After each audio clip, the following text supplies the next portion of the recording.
o filho da mais velho, do Manassés e da Eusaneira, esqueci o nome dele. O Pedro. Ele chegou para mim e falou assim, ele estava aqui na frente, ele falou assim, pastor, como que esse negócio aí de quando Paulo perdeu a paciência com os arminianos, se naquela época não tinha arminiano? Eu falei assim, mas quem que te falou que nessa época aí não tinha arminiano? Ele falou assim, eu sei que foi depois que eles apareceram. Eu falei, não, eu vou explicar. Os irmãos percebem? Os irmãos percebem? Então, enganado é quem pensa que as crianças não entendem. Né? Vamos orar? Só continuando um pouquinho, né? Acho que teve muito adulto que não percebeu isso que ele percebeu, né? Obrigado, Senhor, por esta oportunidade que o Senhor nos dá de mais uma vez estarmos aqui juntamente com outros irmãos para prestarmos um culto de louvor ao Teu nome. E que o Senhor possa falar conosco nesta noite, impactar os nossos corações e mudar as nossas vidas, Senhor, para a Sua glória. Em nome de Jesus, amém. Romanos 9, de 6 a 26. E não pensemos que a palavra de Deus haja falhado, porque nem todos os de Israel são de fato israelitas. Nem por serem descendentes de Abraão, são todos seus filhos, mas em Isaque será chamada a tua descendência. Isto é, estes filhos de Deus não são propriamente os da carne, mas devem ser considerados como descendência os filhos da promessa. Porque a palavra da promessa é esta: por esse tempo virei, e Sara terá um filho, e não ela somente, mas também Rebeca, ao conceber de um só Isaque, nosso pai.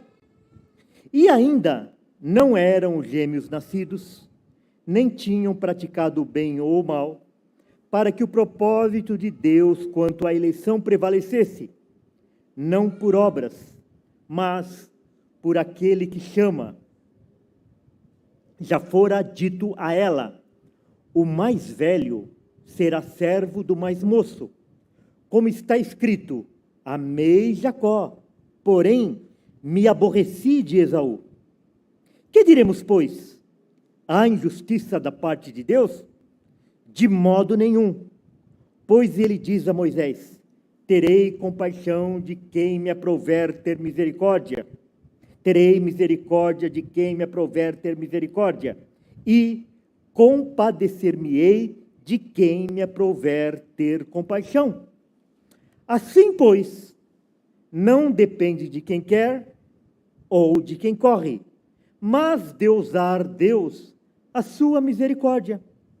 Porque a Escritura diz a Faraó: para isto mesmo te levantei, para mostrar em ti o meu poder e para que o meu nome seja anunciado por toda a terra. Logo, tem ele misericórdia de quem quer e também endurece a quem lhe apraz. Tu, porém, me dirás: de que se queixa ele ainda? Pois quem jamais resistiu à sua vontade? Quem és tu, ó homem, para discutires com Deus? Porventura pode o objeto perguntar a quem o fez: por que me fizestes assim?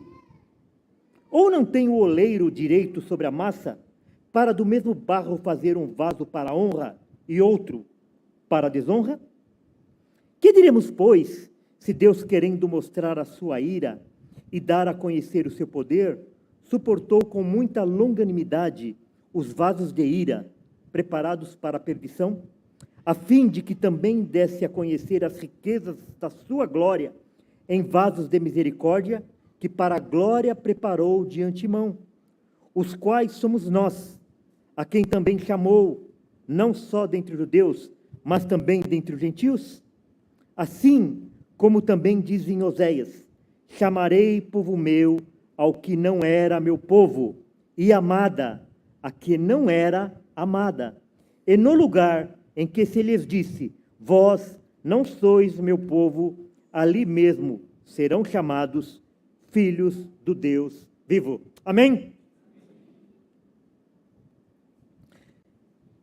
Esse capítulo 9 aqui de Romanos, ele é um soco nos inimigos da soberania de Deus. É o capítulo mais terrível da Bíblia e ao mesmo tempo mais maravilhoso, porque se não fosse essas verdades, nós jamais seríamos pertencentes à família de Deus. Lembra a semana passada que nós falamos que a mesma pedra é bênção para um e escândalo para outro? Falamos isso semana passada. E aqui, nesse capítulo, o que está sendo ensinado é a mesma coisa. Para uns, é um escândalo. Como é que pode isso? Eu não aceito. Se vocês entrarem no YouTube, por exemplo, vocês vão encontrar pastores falando que Paulo estava surtado quando ele escreveu esse capítulo da Bíblia e que essa página da Bíblia deveria ser arrancada. Com todas as letras, ele fala. Se bem, irmãos, que vamos, assim, ser sinceros, né? Pelo menos ele é honesto. E ele declara isso. Porque a maior parte das pessoas também acham isso, elas só não têm coragem de dizer.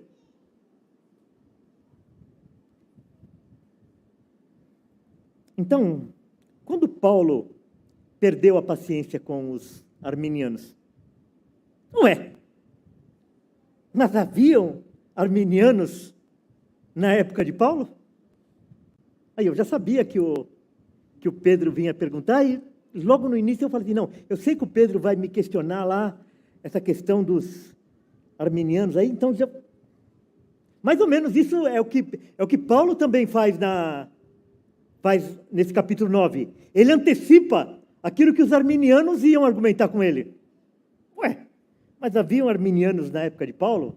Não com esse nome, mas eles estavam presentes. Quem são os arminianos?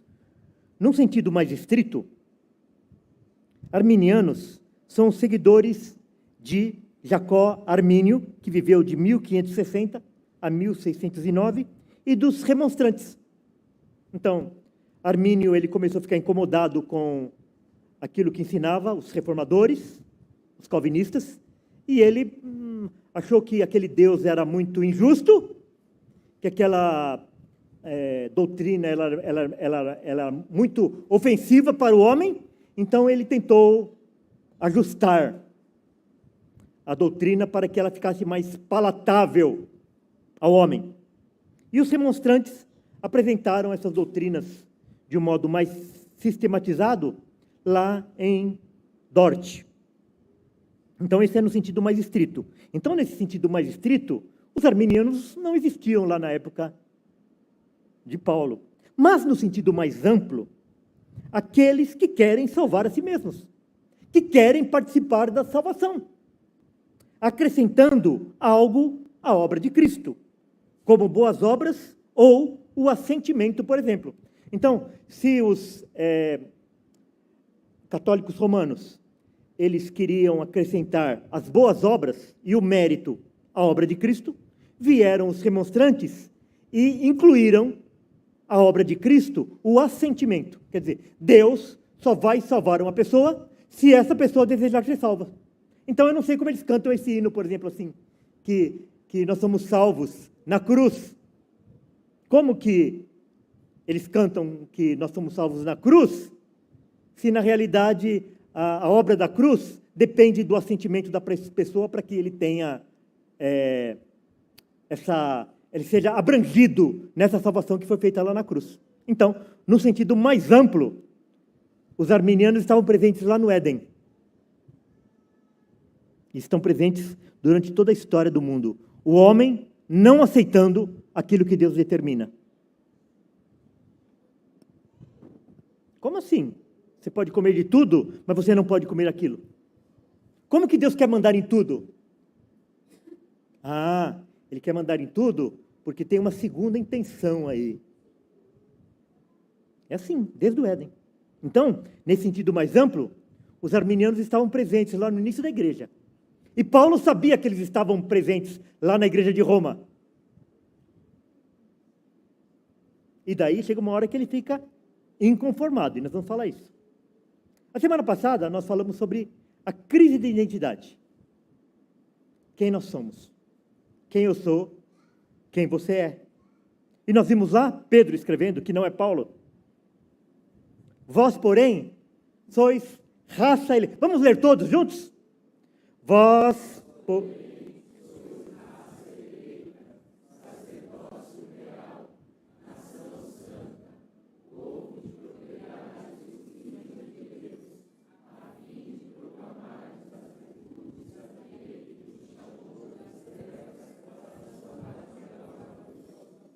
Não é emocionante isso, irmãos? Olha, a fim de proclamardes as virtudes daquele que vos chamou das trevas para a sua maravilhosa luz. Nós não fomos eleitos para ficarmos de braços cruzados e acharmos que nós somos o último biscoito do pacote e não fazemos nada. Mas nós fomos eleitos para proclamarmos as virtudes daquele que vos chamou das trevas, daquele que nos chamou das trevas para a sua maravilhosa luz. Olha, ele não nos chamou das trevas para a luz, mas ele nos chamou das trevas para a sua maravilhosa luz. É por isso que nós ficamos empolgados, por isso que nós amamos essa doutrina, por isso que nós amamos a palavra de Deus.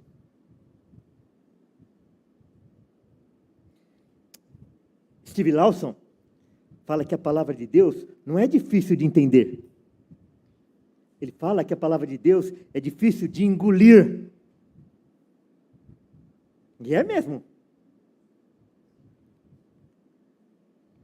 Malaquias 1, versículo 2 a 4. O povo estava falando que eles não eram amados de Deus. O Senhor não nos ama. Às vezes, você não pensa assim também, que Deus não te ama? Porque tanto problema. Você segue a Cristo, você ama a Cristo, e você tem tanto problema. E você vê pessoas que não são de Cristo, não querem nem saber de Cristo, e eles são tão felizes.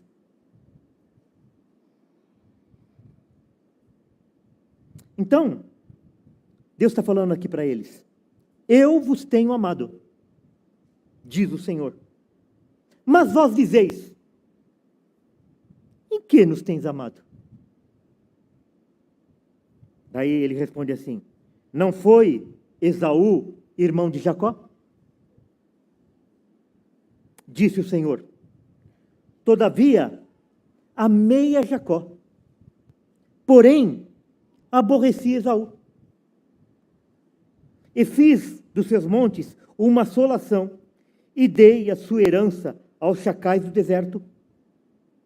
Se Edom, está se referindo aqui aos descendentes de Esaú, né, de uma outra forma.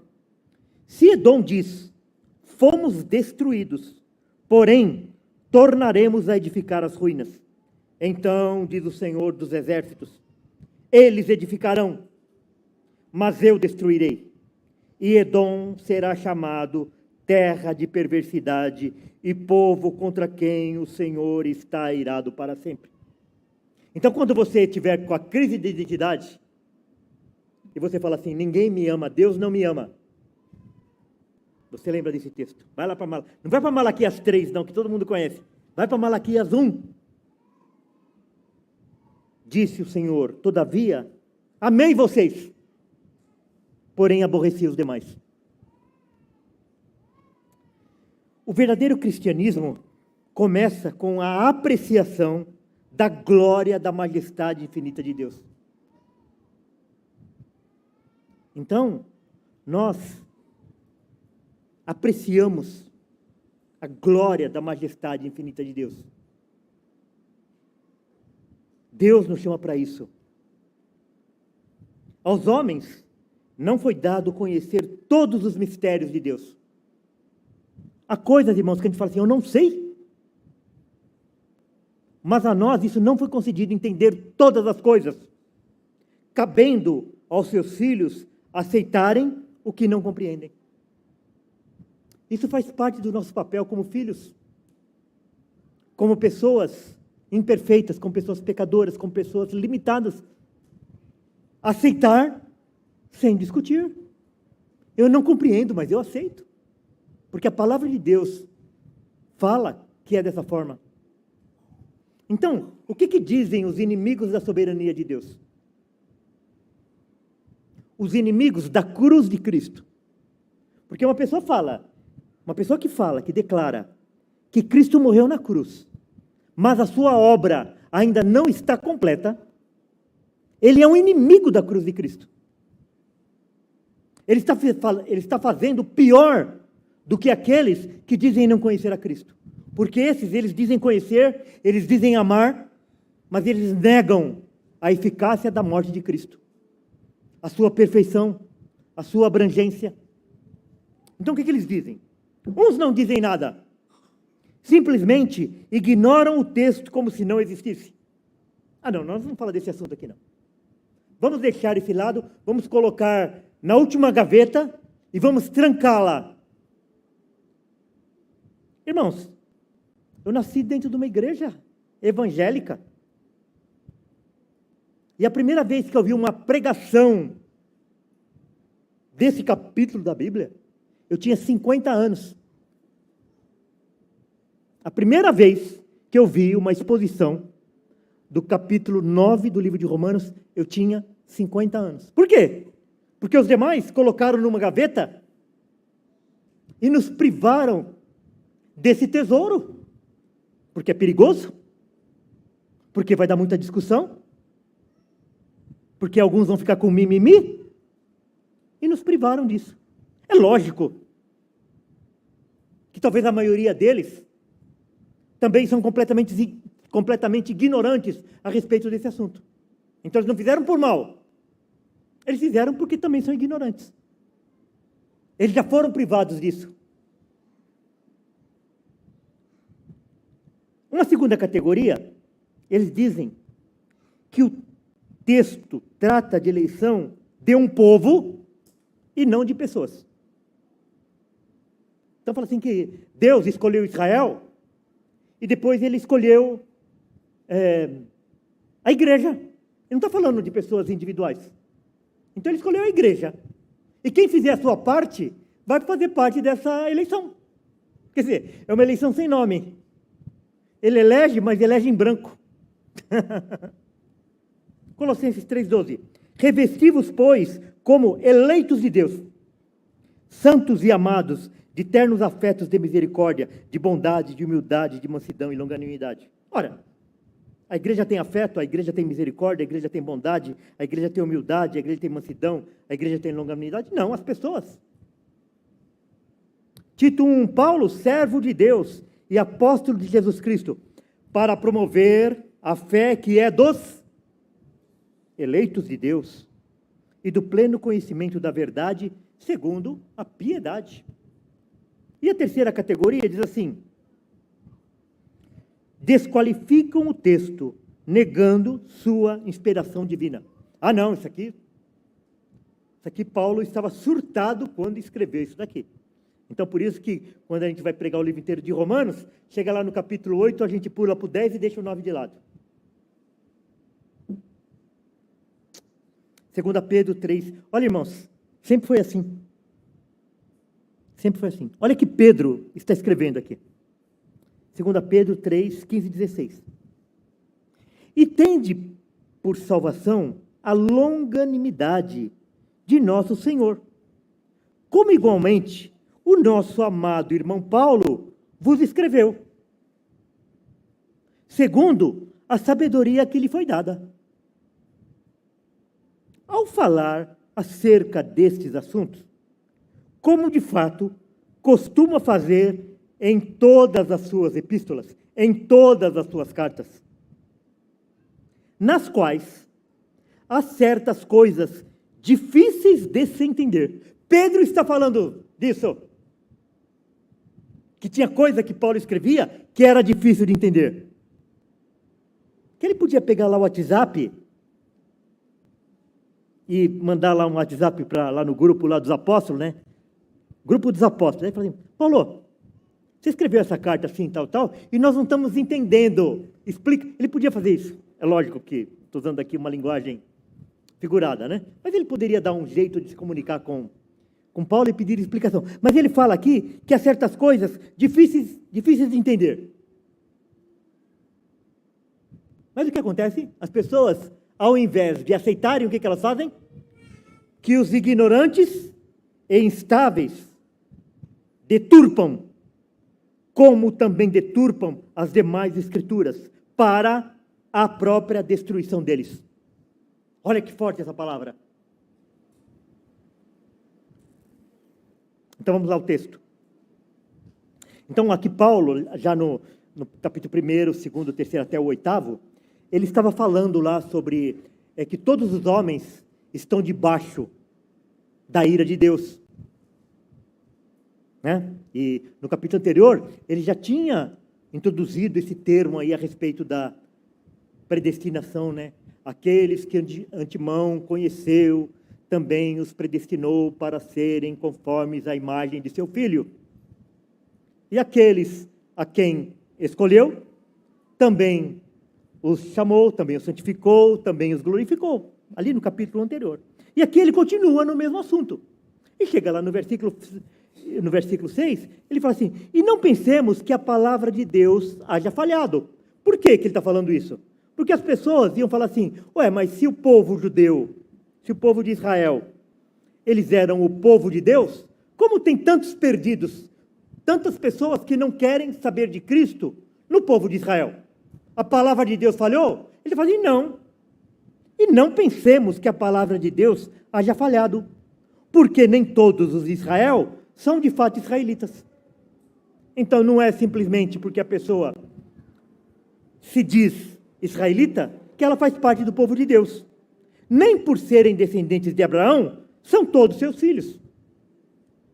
Como que a pessoa vai ser descendente de Abraão e não vai ser filho dele? E ele vai explicar.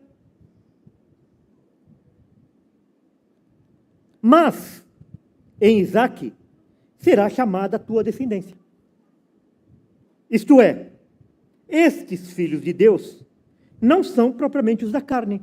Então não é porque eles são descendentes de Abraão, porque eles têm o sangue de Abraão, que eles fazem parte da linhagem de Abraão. Mas devem ser considerados como descendência os filhos da promessa. Paulo vai voltar nesse assunto lá na carta aos Gálatas. Ele vai explicar o filho da escrava e o filho da livre. E ele fala assim, que o filho da escrava jamais irá herdar junto com o filho da livre. E ele fala que nós somos os filhos da livre, por isso que nós herdamos juntamente com Cristo.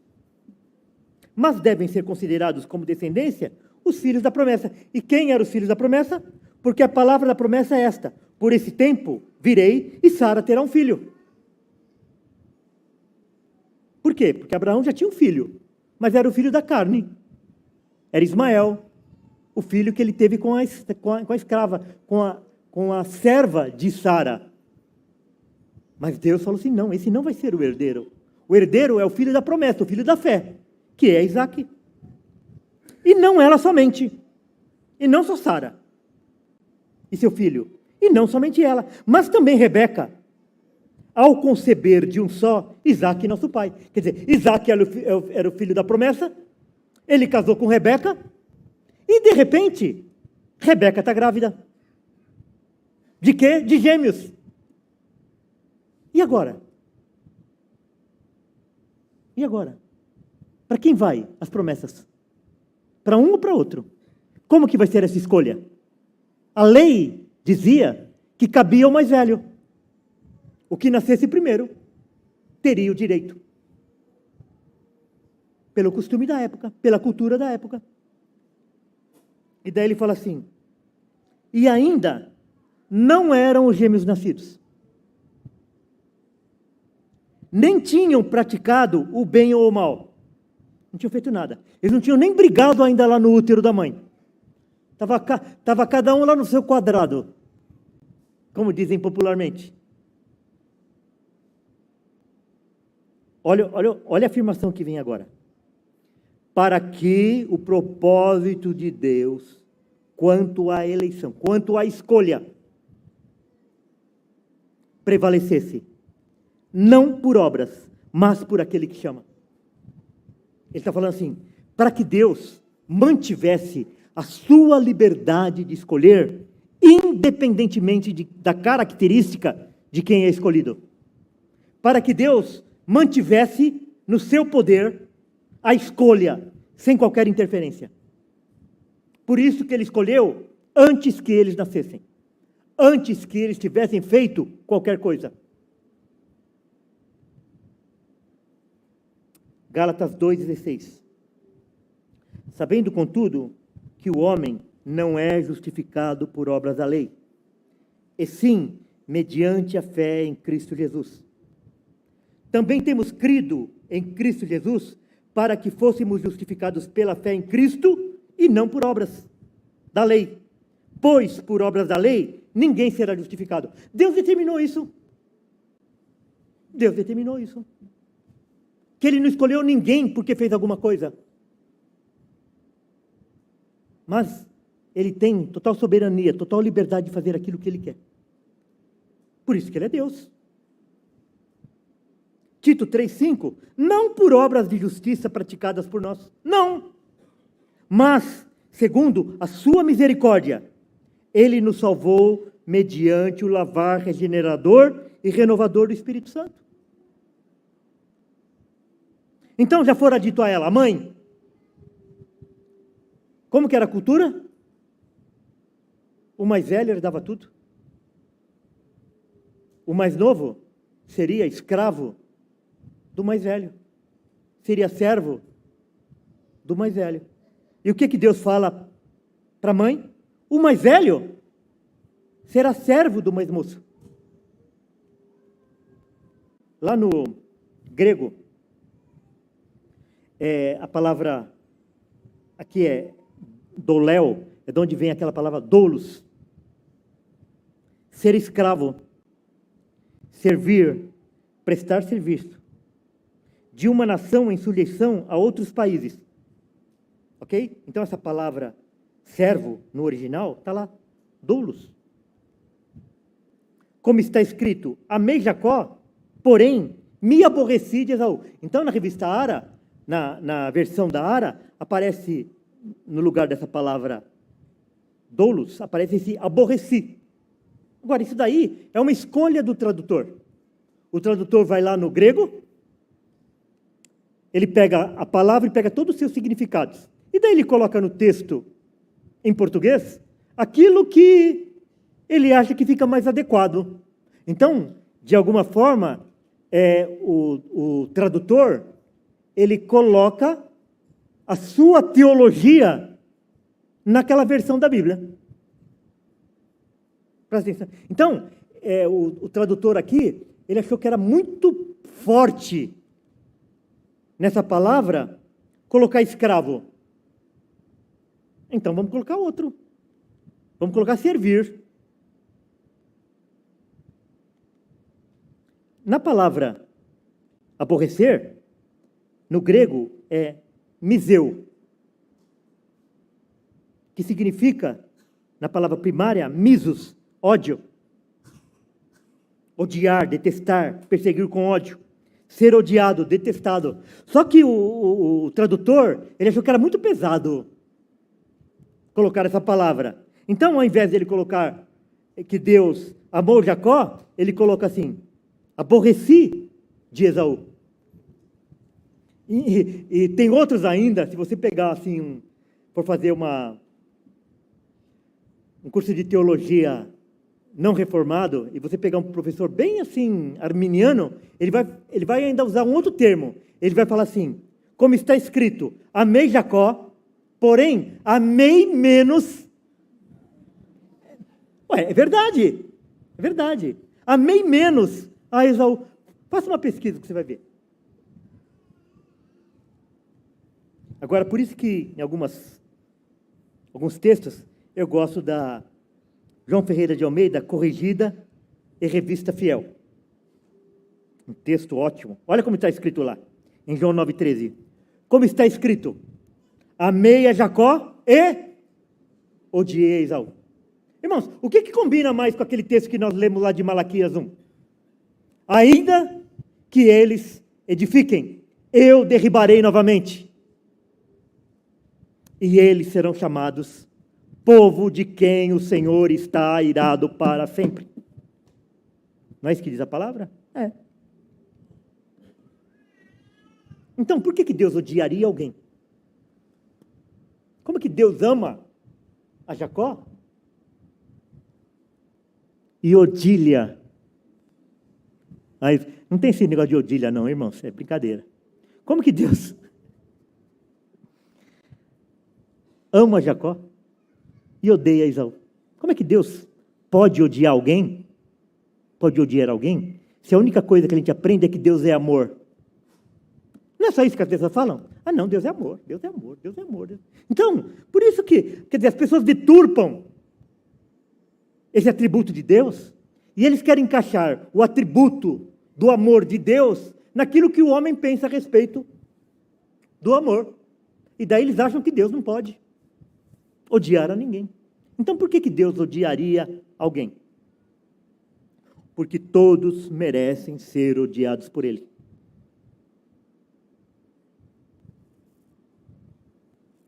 Nós violamos as leis de Deus, irmãos, todos os momentos, todos os dias. Então todos nós somos merecedores do ódio de Deus. Então, por que Ele amaria alguém? Então, por que Ele odiaria alguém? Porque todo mundo merece ser odiado. Então, se todo mundo merece ser odiado, por que Ele ama alguns? Simplesmente pela sua graça. Deus é amor, irmãos, porque Ele poderia odiar a todo mundo, e Ele não odeia a todo mundo. Ele ama alguns por causa da sua graça, da sua misericórdia. Essa é a explicação. Se conhecêssemos a santidade de Deus, não nos surpreenderia Deus odiar alguém, mas sim Ele amar alguém. Uma vez o pastor Maurício, ele disse aqui nesse púlpito o seguinte, Maurício Andrade, ele falou assim, que nós nos surpreendemos quando nós recebemos uma notícia ruim. E na realidade, nós deveríamos ficar surpresos de nós passarmos um dia sem receber notícia ruim. Porque é só notícia ruim que a gente deveria receber o dia inteiro. Lembra aquela história do início lá da história de Jó? Que acontecia só desgraça depois de desgraça? Essa deveria ser a nossa vida. E se isso não acontece, é por causa da graça e da misericórdia de Deus. Por que os ímpios não recebem notícia ruim toda hora? Por causa da graça comum, que Deus derrama sobre todas as suas criaturas. Se conhecêssemos a santidade de Deus, não nos surpreenderia Deus odiar alguém, mas nós ficaríamos surpresos pelo fato de Deus amar alguém.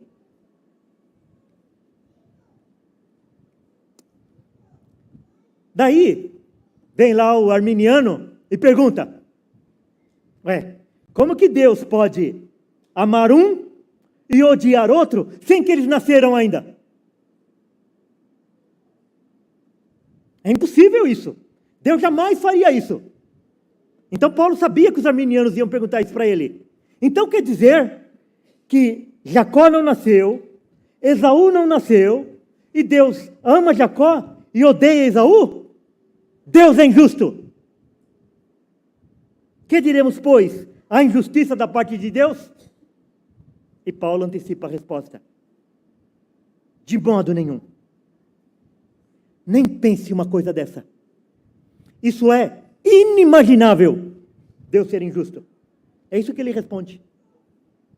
Você não deveria nem pronunciar isso.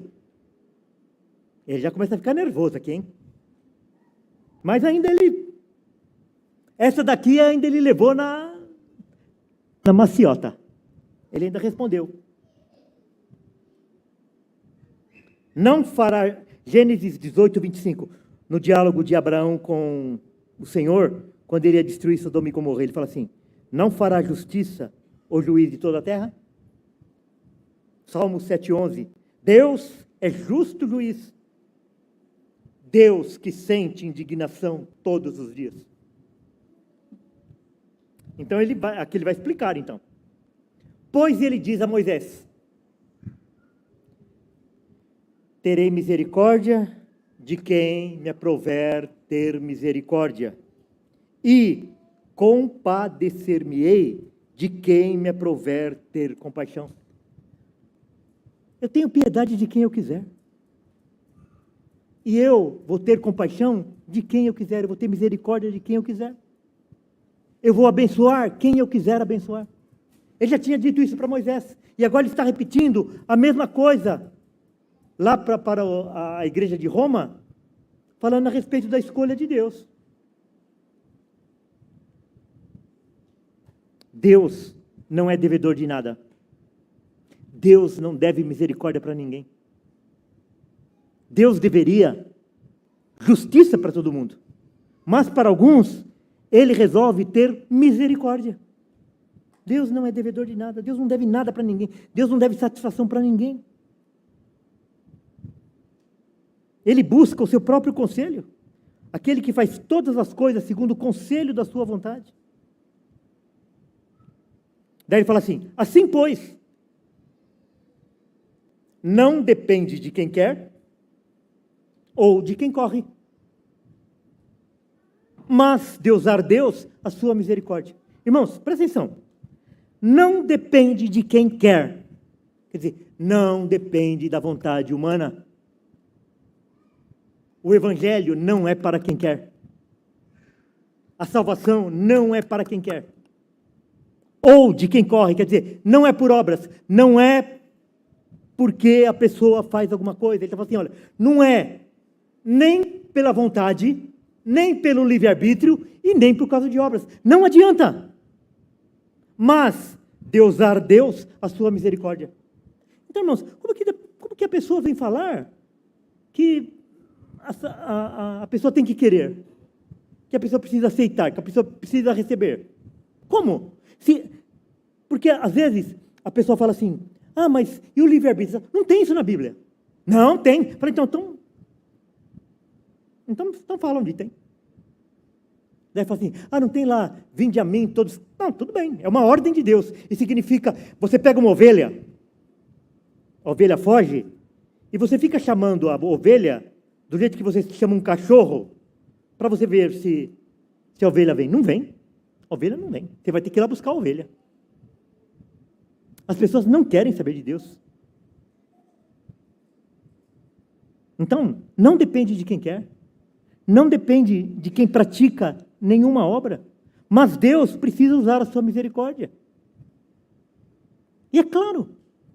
Então você fala assim, mas onde que está na Bíblia isso, esse negócio do livre-arbítrio? Não, eis que estou à porta e bato. Tudo bem. Mas ele vai ficar o dia inteiro lá, porque do outro lado da porta só tem morto. Vai no cemitério, lá numa... Como é que chama lá? Na capela lá? No mausoléu lá? Vai lá no cemitério e fica lá chamando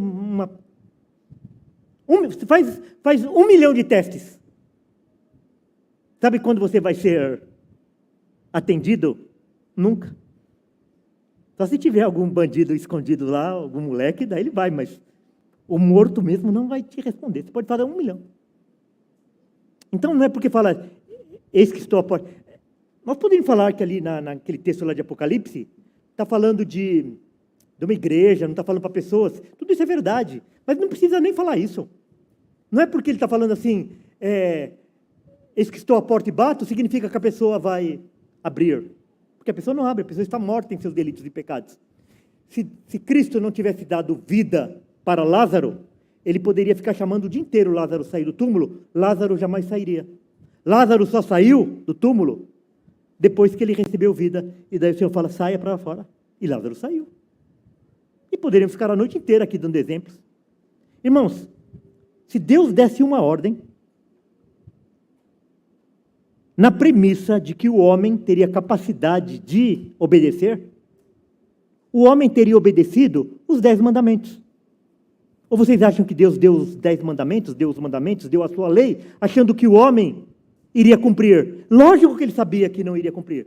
Porque ele falou para Moisés que ele sabia tudo que o povo ia fazer quando eles entrassem na terra prometida. Que eles iriam violar todas as leis. e que eles iriam fazer exatamente o que aquelas nações que foram expulsas lá de Canaã faziam. Eles iriam repetir. Deus sabia. Então, quando Deus deu a lei foi para mostrar para o povo que eles não obedeciam à lei, que eles não cumpriam os mandamentos de Deus, e que por isso eles precisavam de um Salvador. É por isso que o Salvador foi prometido. É por isso que o Salvador veio e morreu e ressuscitou. Assim, pois, não depende de quem quer. Então, se não tem nenhum versículo que fala a respeito do livre-arbítrio, tem versículo dizendo que o livre-arbítrio não existe. Por quê? Porque não depende de quem quer, ou de quem corre, mas de usar Deus a sua misericórdia. João 1,13. Os quais não nasceram do sangue, não são a descendência, nem da vontade da carne, quer dizer, não é de obra, nem da vontade do homem. Não é para quem quer, mas vontade de Deus. Aqueles que nasceram de novo, nasceram pela vontade de Deus.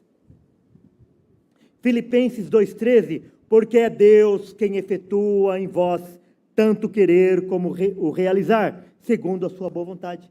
Você tem desejo por Deus? É Deus que está te dando esse desejo. Tito 1,13, pois segundo o seu querer, querer de quem? De quem? De Deus. Ele nos gerou pela palavra da verdade, para que fôssemos como que primícias das suas criaturas. Voltando lá ao texto de Romanos, versículo 17. Porque a Escritura diz a Faraó: para isto mesmo te levantei, para mostrar em ti o meu poder e para que o meu nome seja anunciado por toda a terra. Deus levanta Faraó, endurece o coração de Faraó. Faraó não permite que o povo saia da terra prometida. Deus envia a praga da morte dos primogênitos para que a indignação, a tristeza, a mortandade fosse tanta ao ponto de o próprio Faraó mandar o povo sair. Para quê? Para mostrar em ti o meu poder e para que o meu nome seja anunciado em toda a terra. Se Deus não tivesse endurecido o coração de Faraó, nós não saberíamos as maravilhas que Deus operou lá para tirar o povo da terra do Egito. E nós falamos isso até hoje, a respeito das maravilhas que Deus operou ali no Egito para tirar o seu povo, para arrancar o seu povo, através do endurecimento do coração de Faraó. Logo, daí ele volta, logo, depois de explicar, logo, ele conclui: tem ele misericórdia de quem quer e também endurece a quem ele apraz. Então, não somente ele tem misericórdia de quem ele quer, como ele vai endurecer o coração daquelas pessoas que não pertencem a ele. É por isso, irmãos, que quando nós estamos evangelizando uma pessoa, nós precisamos pedir misericórdia de Deus sobre aquela pessoa, para que Deus não endureça o coração daquela pessoa, para que Deus mude o coração daquela pessoa. Agora, daí você pode perguntar assim: mas se Deus já determinou quem vai ser salvo, quem não vai ser salvo, o que adianta eu orar para Deus amolecer o coração de uma pessoa? É uma boa pergunta, não é? Irmãos, a oração é um meio de graça. Quando Deus quer salvar uma pessoa, Deus vai levantar uma pessoa para orar por aquela pessoa. E Deus vai levantar alguém para anunciar o evangelho para aquela pessoa. Olha que maravilha, irmãos. Deus nos levantar para orar por uma pessoa e Deus usar a nossa oração como meio de graça. Não é uma maravilha isso? Lá no céu, nós vamos conhecer pessoas que a gente nunca anunciou o evangelho para elas, assim, diretamente. Mas nós oramos para que Deus as salvasse. E Deus usou esse meio de graça para salvar aquelas pessoas. Hoje lá em São Caetano, eu fiquei, assim, emocionado, porque lá tinha 3 visitantes lá na igreja de São Caetano, que trabalharam comigo quando elas tinham 15, 16 anos. E eu falava do evangelho para elas. E elas estavam lá, as 3 hoje lá. E elas não combinaram de ir, assim. Não, elas nem se falam mais, não tem mais esse contato. E estavam as 3 hoje lá. Irmãos, é Deus que faz isso. É Deus que faz isso. Logo, tem ele misericórdia de quem quer e também endurece a quem lhe apraz. Em João 12:40, Jesus lembrando lá o que o Senhor tinha falado para Isaías: cegou-lhes os olhos, endureceu-lhes o coração, para que não vejam com os olhos, nem entendam com o coração, e se convertam e sejam por mim curados. Então Deus endureceu o coração para quê? Para que eles não entendam com o coração. Eu já expliquei isso daqui, né? Entender com o coração. Porque naquela época, a razão estava ligada ao coração, não a emoção ao coração. Isso é coisa recente da gente ligar a emoção ao coração. Mas naquela época, é por isso que manda falar, a palavra de Deus diz, que nós devemos amar a Deus de todo o coração, quer dizer, com todo o nosso intelecto. Então, para que não vejam com os olhos, nem entendam com o coração, e se convertam e sejam por mim curados. Deus endurece aquela pessoa que não pertence a Ele, para que aquela pessoa não entenda, para que aquela pessoa não veja, para que a pessoa não seja curada, para que a pessoa não se converta. É duro, mas é a palavra de Deus. Então, agora vem aquela pergunta, vamos voltar àquela pergunta lá. Quando é que Paulo perdeu a paciência com os arminianos lá de Roma? Quando? Porque daí, eles vão fazer outra pergunta. Daí Paulo já perdeu a paciência, já está sem paciência. Tu, porém, me dirás. Vocês arminianos, vocês vão me dizer.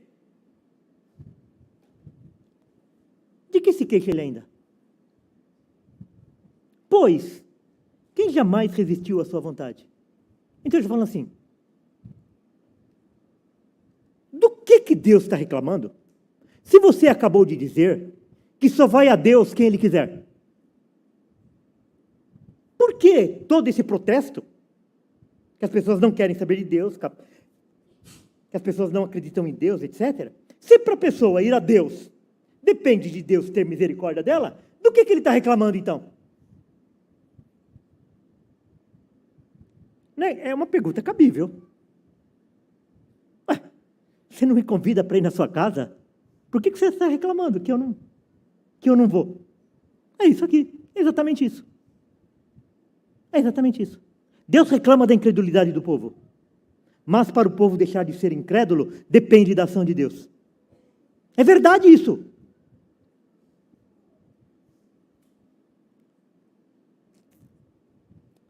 Esse aqui é do livro Vivendo para a Glória de Deus. O Wagner sabia que eu ia... Não sabia, não. O Wagner pediu para eu indicar um livro para ele, e eu indiquei o livro Vivendo para a Glória de Deus. É maravilhoso, né, Wagner? Vivendo para a Glória de Deus, do Joel Bick. E ele pegou e me mandou 2 parágrafos lá, e estava dentro desse assunto que eu estava preparando. E diz assim, ó, o Joel Bick falando lá nesse livro Vivendo para a Glória de Deus, que eu recomendo para vocês lerem esse livro. Porque é um livro que tem doutrina, tem história e tem piedade, tudo junto. Então, ali ele está falando assim, entendimento da predestinação. No final do século XVI, muitos luteranos, quer dizer, a reforma protestante, ela veio no início do século XVI. No final do século XVI, quer dizer, irmãos, no mesmo século, a reforma foi no início do século XVI. E aqui estava no final do século XVI. Muitos luteranos, quando está falando aqui luteranos, não está falando da igreja luterana que a gente conhece hoje. Está falando dos protestantes, dos reformados. Se afastaram de Lutero e dos calvinistas. No mesmo século, menos de 100 anos. Os quais afirmavam a predestinação tanto dos eleitos como dos reprovados. Porque quando você começa a falar nesse assunto, as pessoas falam assim, então você acredita na dupla predestinação? Que Deus destina tanto as pessoas que vão para o céu como as pessoas que vão para o inferno? A nossa confissão de fé, e a confissão de fé de Westminster, que foi feita no século seguinte, ela já lida com esse problema dentro dessa ótica aqui. Então, no final do século XVI, muitos luteranos se afastaram de Lutero e dos calvinistas, os quais afirmavam a predestinação tanto dos eleitos como dos reprovados. E não somente a dos eleitos. Em outras palavras, Deus, Ele predestinou tanto aqueles que vão para o céu, como aqueles que se perderão. E no final do século XVI, essa ideia já tinha sido abandonada. Os teólogos reformados acreditavam que essa mudança de pensamento era estranho ao conteúdo de Romanos 9. Opa, vocês estão mudando alguma coisa aqui, nesse entendimento? Vocês estão dando uma amenizada aqui? Vocês estão querendo defender Deus? Mas isso é estranho àquilo que está afirmando aqui no capítulo 9 do livro de Romanos. E passagens semelhantes. E a abrangente soberania de Deus. Isso que vocês estão ensinando, que a predestinação é somente para os eleitos, é contrário àquilo que está ensinando o capítulo 9 do livro de Romanos. Os calvinistas estavam convencidos de que a eleição é soberana e graciosa, e que a reprovação é soberana e justa. Então, tanto a escolha dos perdidos como daqueles que serão salvos está de acordo com a soberania de Deus. Só que uma é graciosa para os eleitos e justa para os reprovados. Ninguém que entra no céu merece estar lá. E ninguém que é lançado no inferno merece algo diferente. Ninguém que estará no inferno vai falar que Deus é injusto. Não, ele vai saber que ele merece. Como disse Calvino, o louvor da salvação é reivindicado por Deus, enquanto a culpa da perdição é lançada sobre aqueles que, por iniciativa própria, trazem-na sobre si mesmos. Os homens não querem. Os réprobos, eles não querem saber de Deus. E eles têm o seu coração endurecido para que eles não queiram. Daí quando eles perguntam isso, mas então, quer dizer, esse negócio aí de Deus escolher uns para ser salvo e outros para irem para a perdição, Deus é injusto. Como é que Deus pode fazer isso? Então você acredita na dupla predestinação? Então, quando alguém te questionar isso, você vem em Romanos 9, versículo 20, e você perde a paciência, igual Paulo perdeu a paciência. Fala, agora eu não vou mais responder. Por que Deus está se queixando? Eu não vou responder. Eu não vou responder. Daí o que Paulo fala para eles, os arminianos lá de: quem és tu, ó homem, para discutir com Deus? Quem é você para fazer esse tipo de pergunta? Porventura, pode o objeto perguntar a quem o fez, por que me fizesse assim? Desse jeito que ele responde. Então, irmãos, nós não somos obrigados a responder todas as perguntas que as pessoas nos fazem. Ou não tem o oleiro direito sobre a massa, para do mesmo barro fazer um vaso para a honra e outro para a desonra? Em outras palavras, o oleiro está lá e ele está trabalhando uma massa. E ele fala assim: eu vou fazer uma panela, ou vou fazer um bidê, eu vou fazer um bidê, e vou fazer um vaso sanitário. É a mesma massa. Com uma parte daquela massa ele faz um bidê, onde as pessoas vão lavar as mãos. E do outro lado, ele vai fazer um vaso sanitário, onde as pessoas vão fazer as suas necessidades. Essa é a linguagem que ele está falando aqui. E a pessoa não tem o direito. E daí, aquilo que foi formado vai perguntar: por que você fez isso? Da mesma massa. Um vaso de honra e outro vaso para desonra. Esse versículo aqui é mais uma prova de que o texto não está falando de eleição de uma nação, de um povo. Porque vaso está representando pessoas, e não uma nação, e não um povo. Ele fala: que diremos, pois? O que você pode dizer? O que você vai retrucar? O que você vai reclamar? Se Deus, querendo mostrar a sua ira e dar a conhecer o seu poder, suportou com muita longanimidade os vasos de ira preparados para a perdição. O que o texto está dizendo? que eles foram preparados para a perdição, a fim de que também desse a conhecer as riquezas da sua glória em vasos de misericórdia, que para a glória preparou de antemão. Ele escolheu um para honra, outro para desonra, um para demonstrar a sua justiça e outro para demonstrar a sua graça, a sua misericórdia. Atos 13, 48. Os gentios, ouvindo isso, regozijavam-se e glorificavam a palavra do Senhor. E creram todos os que haviam sido destinados para a vida eterna. Todos. Todos quem? Os que haviam sido destinados para a vida eterna. Aí ele fala assim, lá, né? Continuando assim. A fim de que também desse a conhecer as riquezas da sua glória, em vasos de misericórdia, que para a glória preparou de antemão, os quais somos nós, a quem também chamou, não só dentre os judeus, mas também dentre os gentios. Quer dizer, Deus tem os seus escolhidos. Por que Deus não faz acepção de pessoas? Então, as pessoas também falam isso, né? Então quer dizer que Deus faz acepção de pessoas? Ele escolhe um e menospreza outro? Fala, não, Deus não faz acepção de pessoas. O fato, a prova de que Deus não faz acepção de pessoas, é que ele elege tanto judeu como grego. Tanto judeus como gentios. Tanto homens como mulheres. Deus não faz acepção de pessoas. Entre os seus eleitos, tem pessoas de todas as nações, de todos os sexos, de todas as capacidades. Assim como também diz em Oséias, chamarei povo meu ao que não era meu povo, e amada a que não era amada. E no lugar em que se lhes disse, vós não sois meu povo, ali mesmo serão chamados filhos do Deus vivo. Nós falamos sobre isso a semana passada. Qual a conclusão? Todas as coisas pertencem a Deus. Tudo pertence a Deus. E Ele dispõe das suas coisas conforme Ele deseja. E não adianta nós reclamarmos.